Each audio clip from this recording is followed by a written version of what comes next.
যুক্তরাষ্ট্রের বাজারে আবারও বাড়ছে বাংলাদেশের তৈরি পোশাকের চাহিদা। সাম্প্রতিক তথ্য বলছে, চীন, ভারত ও পাকিস্তানের মতো প্রতিদ্বন্দ্বী দেশগুলোকে পেছনে ফেলে যুক্তরাষ্ট্রের রপ্তানিতে শীর্ষ অবস্থান ধরে রেখেছে বাংলাদেশ। যুক্তরাষ্ট্রের বাণিজ্য বিভাগ প্রকাশিত প্রতিবেদনে দেখা গেছে, এ বছরের প্রথম ৬ মাসে বাংলাদেশ থেকে পোশাক আমদানি বেড়েছে উল্লেখযোগ্য হারে।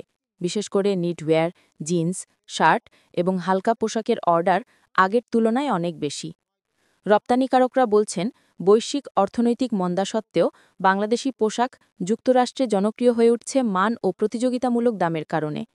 এছাড়া সাপ্লাই চেইন সংকটের সময় অনেক ক্রেতা চীনের উপর নির্ভরশীলতা কমিয়ে বিকল্প হিসেবে বাংলাদেশকে বেছে নিয়েছে। তবে শুধু সস্তা শ্রমই নয়, বাংলাদেশের তৈরি পোশাক শিল্প এখন ধীরে ধীরে টেকসই উৎপাদন ও পরিবেশবান্ধব প্রযুক্তির দিকে এগোচ্ছে।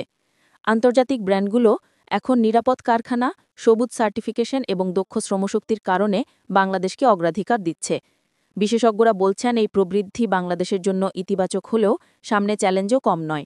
ডলার সংকট, উৎপাদন ব্যয় বৃদ্ধি, বিদ্যুৎ ও গ্যাস ঘাটতির মতো সমস্যা শিল্পকে বারবার চাপের মুখে ফেলছে।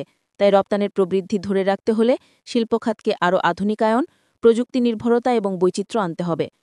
অন্যদিকে পোশাক খাতের উদ্যোক্তারা আশাবাদী।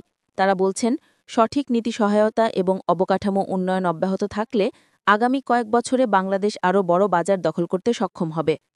বর্তমানে যুক্তরাষ্ট্র বাংলাদেশের অন্যতম বড় বাণিজ্যিক অংশীদার, আর এই বাজারে চীন, ভারত ও পাকিস্তানকে পেছনে ফেলে এগিয়ে যাওয়া নিঃসন্দেহে বাংলাদেশের জন্য একটি বড় সাফল্য।